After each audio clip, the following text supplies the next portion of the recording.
My husband said, "I'm taking the dog, do you get the kid?" His mom laughed, "At least the dog's trained." On court day my son walked to the judge, and said, "Mom, can I read what Dad texted me last night?" The judge raised an eyebrow, his lawyer turned pale, the courtroom fell silent. Update 2. The mornings were the hardest. That's when I noticed how much things had changed. I'd wake up and find Eli already dressed, sitting quietly at the table, staring at the cereal box but not eating. He used to bounce around in the morning asking 100 questions about dinosaurs and space and how many teeth sharks really have. Now he was just still. I knew he was hurting, and I didn't know how to fix it. When Bryce and I first met, he was magnetic, confident, charming, ambitious. He made me feel zen in a way I hadn't felt in years. I was 23, working at a print shop. He came in to get business cards and left with my number. Within a year we were married. By the time Eli was born I had already started making excuses for him. At first it was little things. He'd forget to pick me up after work, or he'd joke about me letting myself go right after I gave birth. He called it banter. I called it a bad day, but those bad days turned into a pattern. He controlled the money, the thermostat, the way I parented. When Eli got a cold, Bryce accused me of letting him get soft by letting him rest. When Eli got scared after a nightmare, Bryce told him, "Boys don't cry." That's when I started sleeping with the baby monitor on. Even when Eli was 6, not to hear Eli, he didn't cry out anymore, but to hear Bryce, people didn't see that side of him. They saw the Bryce who hosted backyard barbecues and gave funny toasts. Joan, his mother especially, she thought Bryce walked on water. She once told me, "You're lucky he puts up with your moods." And I remember staring at her wondering how many other women had been silenced with that same sentence. I was exhausted, not just from parenting, but from pretending. Pretending we were a happy family. Pretending I wasn't shrinking inside my own home. Pretending Eli was okay. The final straw wasn't dramatic. No cheating scandal. No screaming match. It was a Tuesday afternoon. Bryce came home late, tossed his keys on the counter, and asked if Eli had finished his spelling homework. I said yes. He said, "Good, because I don't want him ending up like you, barely scraping by." He said it casually, like he was talking about the weather, and then he walked into the next room to check his emails. That night,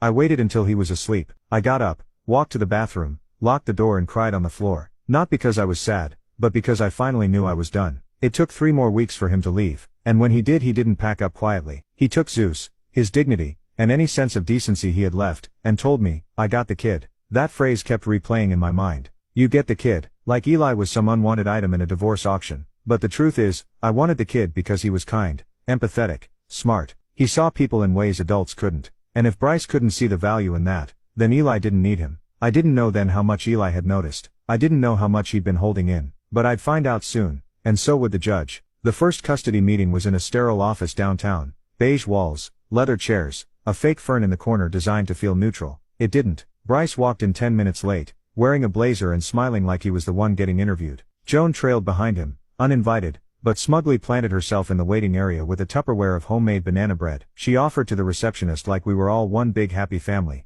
I sat across from Bryce and watched him perform. Polite, calm, the concerned father. He talked about routine, stability and his deep commitment to Eli's well-being. Every word made my skin crawl because I knew who he really was behind closed doors. We wanted shared custody, week on week off. I was stunned. This man hadn't called Eli once since he left. Not a single FaceTime. Not even a text. When he came to pick up his mail, he stood outside like a stranger, and never asked how Eli was doing. And now he wanted half of Eli's life, handed back to him like a pizza order. I tried to stay composed, but the words rushed out. He doesn't even check on his son. He doesn't show up. Why does he get half? Bryce leaned back and smiled. Because I'm his father. That's when I realized this wasn't about Eli. This was about control, about winning, about image. And Bryce wasn't doing it alone. Joan started inserting herself into everything. She'd email me passively aggressively, just checking in to make sure Eli's eating enough greens. He's looking a little puffy in that school photo. Then there were the school drop-offs. Bryce would suddenly appear unannounced, wearing his #1 dad hoodie, waving to the other parents, handing Eli granola bars,